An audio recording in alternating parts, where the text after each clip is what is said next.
I want to share with you what I believe God would have me to share today. So if you'll take your Bible and open them, if you will, if you have it with you, to Genesis chapter 13. Genesis chapter 13. And God willing, next week, we'll be back to the Gospel of John, and we'll be in John chapter 2, beginning there. So look forward to that. And then on Sunday nights, when we get back to Sunday nights, which I think next week is church picnic, the following week is 4th of July, and I think the next time we'll be here on a Sunday night is whatever that following Sunday night is, the 10th of July, I believe we'll be back in the book of Revelation. Genesis chapter 13. Before reading this passage, I want to say a word about the person that's kind of the subject of this passage today and this message. His name is Lot, and Lot was the nephew of Abraham. His name means to conceal or to cover. Lot seemed to be greatly influenced by his environment and by his culture around him. We must be very careful to not allow the environment we live in and the culture around us to shape us. Matter of fact, Paul gives that warning in Romans 12 when he says, do not be conformed to this world. The word conform means to be molded or shaped by this world. We've got to be very careful. There's constant pressure on individuals and now even on churches to be molded and shaped into the shape of the world and to be what the world would have us to be. And we even here in our own Southern Baptist Convention, unfortunately, last year and then again this year, it's carried over. The world is watching. And I'm sure that's with good intentions that we're saying that. But folks, the world is not what I'm concerned about. The world, for the most part, is lost. God is watching us. And that's what we must be concerned about. Lot was one that was seemingly influenced a lot by his environment and culture around him. It seemed, though, as long as he stayed with his godly uncle Abraham, he stayed out of trouble. But there was a day when that changed. Genesis chapter 13, beginning in verse 1. So Abram went up from Egypt to Negev, he and his wife and all that belonged to him, and Lot with him. Now Abram was very rich in livestock and silver and in gold, and he went on his journeys from the Negev as far as Bethel to the place where his tent had been at the beginning, between Bethel and Ai, to the place of the altar which he had made there formerly. And there Abram called on the name of the Lord. Now Lot, who went with Abram, also had flocks and herds and tents, and the land could not sustain them while dwelling together, for their possessions were so great that they were not able to remain together. And there was strife between the herdsmen of Abram's livestock and the herdsmen of Lot's livestock. Now the Canaanite and the Perizzite were dwelling there in the land. So Abram said to Lot, please let there be no strife between you and me, nor between my herdsmen and your herdsmen, for we're brothers. Is not the whole land before you? Please separate from me. If to the left, then I'll go to the right, or if to the right, then I'll go to the left. And then beginning in verse 10, watch this. Lot lifted up his eyes and saw all the valley of the Jordan, that it was well watered everywhere. This was before the Lord destroyed Sodom and Gomorrah. Like the garden of the Lord, like the land of Egypt as you go to Zoar. So Lot chose for himself all the valley of the Jordan, and Lot journeyed eastward. Thus they separated from each other. Abram settled in the land of Canaan, while Lot settled in the cities of the valley and moved his tents as far as Sodom. Now the men of Sodom were wicked exceedingly, and sinners against the Lord. Look back to verse 12, if you will. Verse 12, Abram settled in the land of Canaan, while Lot settled in the cities of the valley and moved his tents as far as Sodom. It literally means near Sodom or toward Sodom. In other words, he was not all at once living inside of Sodom. And so it really didn't seem like a big deal to Lot, I'm sure. I mean, I may be set up outside, but I'm not living in that. Don't try to tell me to be careful, because I'm not living in Sodom. There's no cause for alarm or alert. I just have my tent outside here. I'm not living inside that, even though verse 13 tells us the men of Sodom were wicked exceedingly. That means very much wicked. To a great degree they were wicked and sinners against the Lord. And so it didn't seem like a big deal to Lot, because verse 13 tells us, even though it tells us that the men were exceedingly wicked, Lot was not living in Sodom. Not yet. He wasn't in Sodom. He was just living in the good and the well-watered land near Sodom. Everything's okay. No need for alarm whatsoever. We heard before the week was over at our Southern Baptist Convention, men who are already announcing, there's no need for alarm. Everything's fine. We're headed in a great direction. Nothing to worry about whatsoever. As a matter of fact, a man who I greatly admired and had here for a marriage conference a few years back announced there is, in all caps, I would say, there is no drift in the Southern Baptist Convention, and anyone who tries to tell you different, do not believe them. I'm telling you different this morning. And so, here he was near Sodom. But I want you to look now at Genesis chapter 14 and verse 12. Genesis 14:12 says, they also took Lot, Abram's nephew, and his possessions, and departed, for he was living in Sodom. Didn't take long, did it? It didn't take long from going to a place that was well-watered and good land and everything's fine and nothing to worry about, to now living in Sodom. And not only living in Sodom, now captive inside Sodom. And then something very interesting happens here in verse 13 through 16 of chapter 14. The Bible says, then a fugitive came and told Abram, the Hebrew, now he was living by the oaks of Mamre, and the Amorite, brother of Eshcol and brother of Aner, and these were allies with Abram. When Abram heard that his relative, that is Lot, had been taken captive, he led out his trained men born in his house, 318, and went in pursuit as far as Dan. He divided his forces against them by night, he and his servants, and defeated them and pursued them as far as Hobah, which is north of Damascus. He brought back all the goods and also brought back his relative Lot with his possessions, and also the women and the people. So God used Abraham to rescue Lot. You would think that would cause Lot to never get close to Sodom again. But no, that's not the case. Matter of fact, if you'll follow me on over in Genesis chapter 19 and verse 1. Genesis chapter 19 and verse 1 says, now the two angels came to Sodom in the evening as Lot was sitting in the gate of Sodom. Now, I don't know how much you know about this term, sitting in the gate. But the men who would be sitting in the gate of a city would be the leaders of that city. So Lot went from traveling with godly Abraham to just sitting up his tent outside Sodom and well-watered good land, nothing to worry about, no worry whatsoever.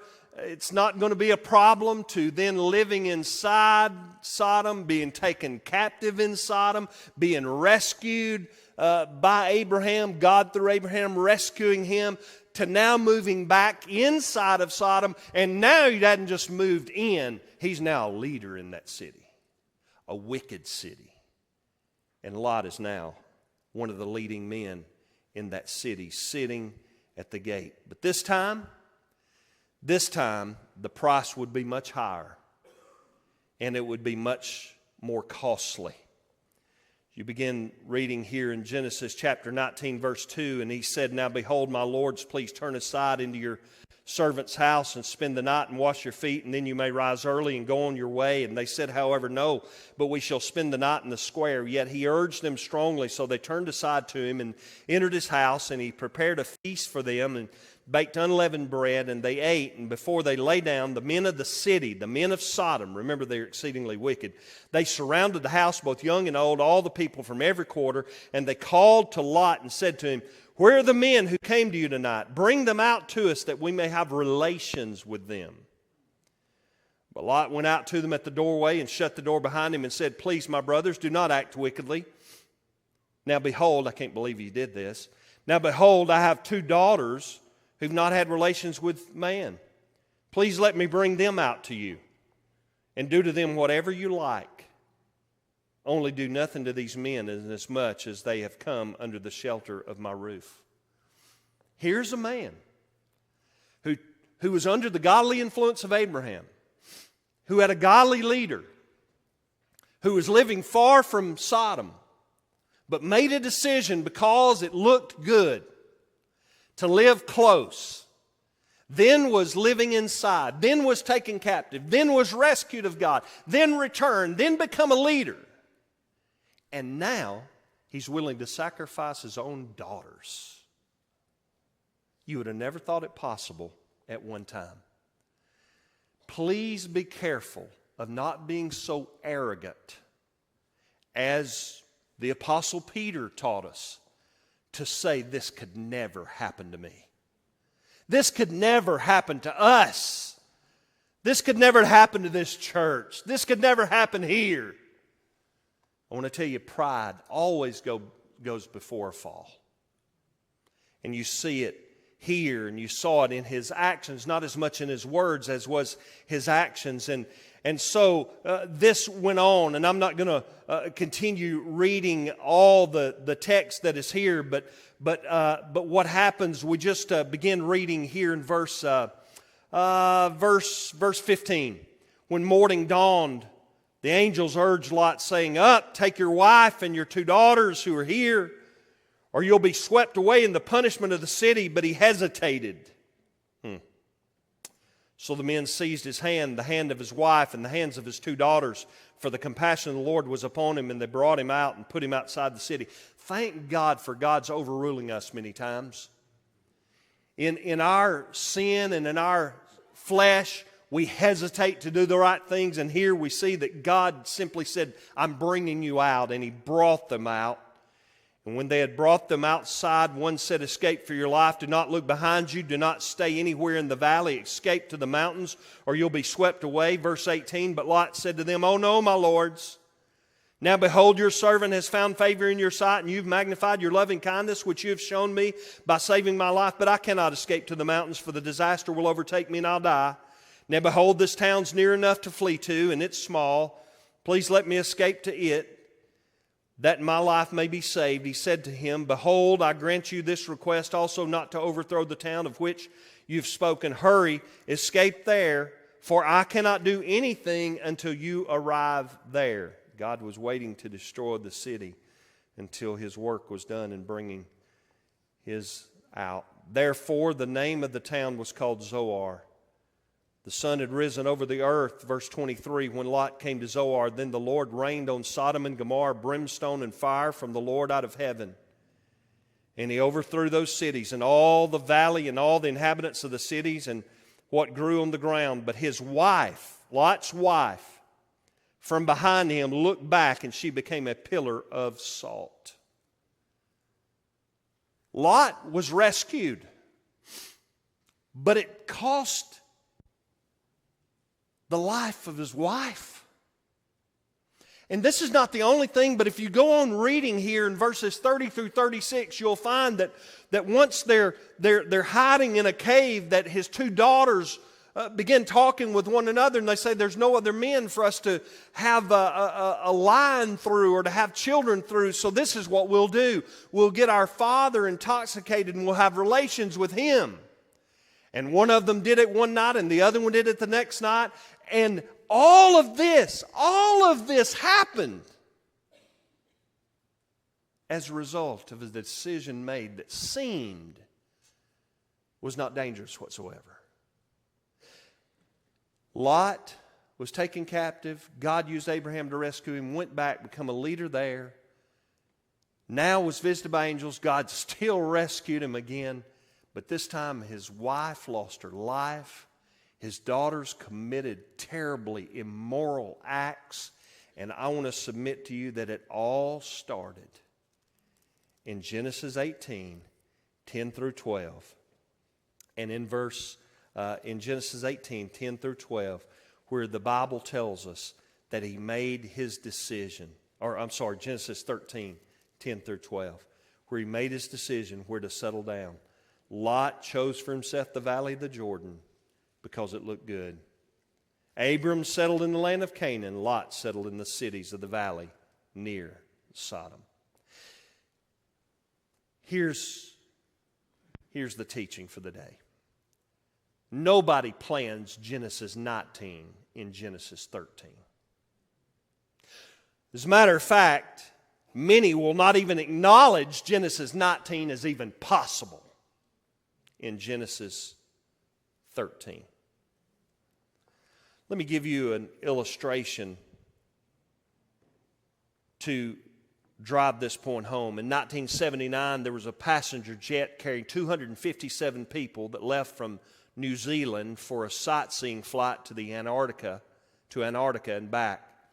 Unknown to the pilots, however, there was a minor 2-degree error in the flight coordinates. This placed the aircraft 28 miles to the east of where the pilots thought they were. As they approached Antarctica, the pilots descended to a lower altitude to give the passengers a better look at the landscape. Although both were experienced pilots, neither had made this particular flight before. They had no way of knowing that the incorrect coordinates had placed them directly in the path of Mount Erebus, an active volcano that arises from the frozen landscape to a height of more than 12,000 feet. Sadly, the plane crashed into the side of the volcano, killing everyone on board. It was a tragedy brought on by a minor error, a matter of only a few degrees. If you're off course by just 1 degree, after 1 foot, you'll miss your target by 0.2 inches. Trivial, right? Nothing to worry about. After 100 yards, you'll be off by 5.2 feet. Not huge, but noticeable. After a mile, you'll be off by 92.2 feet. 1 degree is now starting to make a difference. If you veer off course by 1 degree flying around the equator, you'll land almost 500 miles off target. The point is that small actions accumulated over a very long time make a huge difference. I wish we would learn this lesson. In this year's Southern Baptist Convention, carrying over from last year, we saw critical race theory. If you don't know what I'm talking about, I would love for you to receive a book and even look online and get our teaching of 4 nights we did here on critical race theory and social justice. It was presented to us in 2019 at the Southern Baptist Convention as an analytical tool just to help us to understand how to evangelize better, how to be more effective in evangelism. It is nothing less than a worldview that opposes the gospel of Jesus Christ. Last year, elected to president of the Southern Baptist Convention was a man that was discovered not long after that as being guilty of plagiarism, not once, not twice, but over a decade. So much that they literally took down hundreds of sermons off of the church website. But he remained as our president. We've had, of course, lately the sexual abuse information that has come out that has involved 400 to 700 people in the involved in our Southern Baptist churches. Over 400 of them were actually Southern Baptist. And so we made a good decision. We said, something has to be done about this. And I want you to hear me clearly. I totally, completely, 100% agree that we need to make sure that those who are victims and those who have been abused have counseling available and they're ministered to. We need to do that. We must do that. Understand that. I'm totally, completely for that. However, here's what I also believe. I really believe it's the local church's responsibility. I believe if we were to be the local church we're supposed to be, we would be doing those things. And that involves several things. I won't cover it here today, but I would be glad to explain that. But here's what we did. Instead of that, what we're celebrating now is recommendations brought to us by a sexual abuse task force. I'm glad steps are being taken. Someone asked, will you not celebrate that? I want to celebrate that. But the sexual abuse task force got their recommendations from an organization called Guidepost that is LGBTQ affirmative and openly supports the gay and lesbian community. Let me just ask you can I please, I thought maybe if I returned to Tennessee I could get some common sense. Does this make common sense to you that when we're dealing with sexual abuse matters, that we would turn to an organization that is in favor of sexual perversion to get our recommendations from? Does that make sense to you? But there's no drift. There's nothing to worry about. Everything's fine. There's nothing to worry about. If you're a guest with us today, I want you to know, and I hope our people will affirm this for you. I'm normally an optimistic person and an encourager. And I want to be. And we went to California hoping and praying that things weren't as bad as what we thought. I return having to tell you I think they're worse than what I thought. Most recently, at this year's SBC, the attention turned to women serving as pastors. And it was brought forth because last year there was a motion made from the floor to disfellowship a church in the SBC, namely Saddleback Church in California, pastored by Rick Warren, because he had ordained 3 women into pastoral leadership.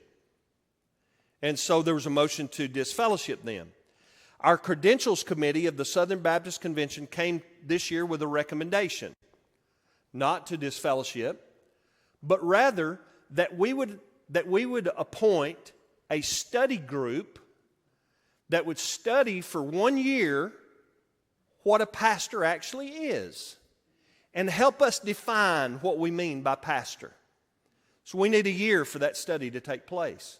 And the reason was given because, there's senior pastors and there's youth pastors and this pastor. So we need to really understand what we're talking about. One recommendation was made for to change that just a little bit, to alter it just a little bit by Adam Greenway, the president of Southwestern Seminary. But it was still in favor of having a study group take a year to try to help us understand what a pastor actually is. Thank God. Hey, you want to hear something positive? You want to hear something I can rejoice in?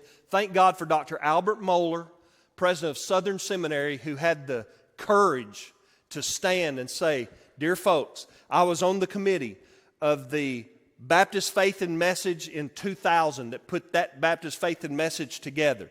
In that Baptist Faith and Message, we had a clear understanding and definition of what a pastor is. When we're talking about pastoral roles, we're talking about specifically those where you lead, you teach, and you preach to the entire church body in a local church.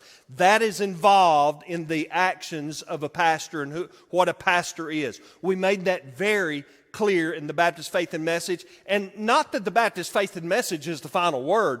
This book is the final word. But what Dr. Moeller said was, we went to the book, and as best we could define it in agreement with the Word of God, that's what we included. And so Dr. Moeller went on to say, and I quote, if we need a year to define what a pastor is in the Southern Baptist Convention, we are doomed. I agree. 100%. Well, the recommendation by Dr. Greenway came up, which was a change to what the committee brought. It was just a minor change, but it would still allow the year-long study. So we had to vote on Dr. Greenway's recommendation. We voted that down. Now, not to have a year-long study, but his alternative that would still allow for that year study.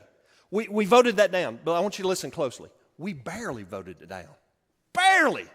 Are you kidding me? We debated what to do with this for over an hour. Over an hour. I was late for lunch because of this. Hey. Things ain't pretty when a big boy gets hungry now, I'm going to tell you. Especially with nonsense. Nonsense! And so, there's been excuses made for everything. It's unbelievable. So, I thought we'd seen kind of all we would see, and lo and behold, later that evening, Dr. Ed Litton, who's the president, who's now not the president now, Bart Barber is, but Ed Litton, who's the president, said, we have a special guest speaker from the floor who's going to speak to our convention. Guess who it was? Rick Warren from Saddleback. And he said he wanted to share a love letter with the Southern Baptist Convention. He said, I'm not here to defend myself. I don't need to defend myself. He said, we can debate on what a pastor is, the office and the function and all that. But I just want to share a love letter. And by the way, in case you doubt what I'm saying, here's what I'd ask you to do, because you don't have to take my word for it. You can go to YouTube and you can find Rick Warren speaking to the 2022 Southern Baptist Convention. You can see what I'm talking about. For the next 6 minutes and 17 seconds, we heard what all Rick Warren had done. Here's what I have done. Here's what Saddleback has done. Here's what we have done. I have trained 1.1 million pastors. That's what he said. I'm having trouble figuring that one out. That's 42 a day for 42 years, but don't listen. Maybe he meant something else. He probably made a mistake there. But, matter of fact, it's more than that. I'm sorry, it's more than that. He talked about all of the churches been planted. He said here in Orange County, we've planted 90 of these churches. And you watch the video if you care to. You will find that after each one of these statements, he would pause for applause. And then he said, sorry, friends, when talking about all the missionaries they'd sent out from Saddleback. Sorry, friends, that's more than any Southern Baptist seminary here. I'm going to be honest with you. I'm telling you, Vicki and I, physically sick. Sick. Let me tell you something. I've pastored 2 churches. I've been very blessed by God. Wonderful churches, great people. Parkview Baptist Church, Tuscaloosa, Alabama. Dotson Memorial Baptist Church, Maryville, Tennessee. Anything God has done of any eternal value is 100% because of His grace, His amazing grace. He is to get all the glory. Watch the video. Not one time was God even mentioned. Not once. Not one time was glory given to the Lord. And at the end, sitting, literally, I'm serious, sick, I watched as a great number of our Southern Baptists gave him a standing ovation. With Adam and Eve, it was just one bite of fruit. With David, it was just one day that he stayed home from battle. God's word is clear about how important one decision is and how one leads to another. I know I'm late, and I know I'm making y'all wait for lunch, right? Would y'all give me 5 minutes more? Please let me have this. Let me share with you this one time. I want to show you the steps here. In Psalm chapter 1, verse 1, God shows us that how we can remain righteous. Psalm 1:1 said, "How blessed is the man who does not walk in the way of counsel of the wicked." Watch this. If you underline your Bible, underline walk. "One who does not walk in the counsel of the wicked, nor stand in the path of sinners, nor sit in the seat of scoffers." You don't do all that at one time. It begins with a step of walking. Then you find yourself standing. Then you find yourself sitting. You know who the New Testament example of that is, and we're not going to turn there for sake of time. Matter of fact, we can pull it up quickly on screen. Look at Luke 22, 31 through 34. Luke 22, 31 through 34. "Simon, Simon, behold, Satan has demanded," this is Jesus, "demanded permission to, what did he say? To sift you like wheat." Good. Verse 32, "But I have prayed for you that your faith may not fail, and you, once you have turned again, strengthen your brothers." Verse 33, "But he said to him, Lord, with you I'm ready to go both to prison and to death." Verse 34, "And he said, I say to you, Peter, the rooster will not crow today until you've denied me 3 times that you've known me." And then John chapter 18, verse 15, Simon Peter was following Jesus. Here's the walk. And one of the Gospels tell us he was following from a distance. He was following. Then John 18, verse 18, look at this verse. "Now the slaves and the officers were standing there, having made a charcoal fire, for it was cold. They were warming themselves. Peter was also standing and warming himself." And then Luke 22, verse 55, "And they kindled a fire in the middle of the courtyard and sat down together, and Peter was sitting among them." Steps that lead to Sodom. It starts with one step that you would argue till you're blue in the face. It's no harm whatsoever. Don't worry about it. We're completely on course. And those steps turn into eventually standing. And that standing eventually turns into sitting and getting comfortable where you are. I've looked back to I'm not a prophet, but I've got sense enough to look at church history. And this issue that we're dealing with now, which I didn't think we ever would, but we are, and that is women pastors. That's not the end. If you'll look back at church history, you'll find that in many, many cases, that was the beginning. That was a step. There are denominations today that are arguing now over whether to ordain homosexuals. This is where it started. I'm not a prophet, and I'm not about gloom and doom. But as your pastor, I'm telling you, I believe with all my heart, unless there is a supernatural change of direction of this denomination, the argument in 10 years will not be over women in the pastorate, it'll be over ordaining homosexuals. Mark this day, and then, mark this day, and then pray your pastor's wrong. I really pray.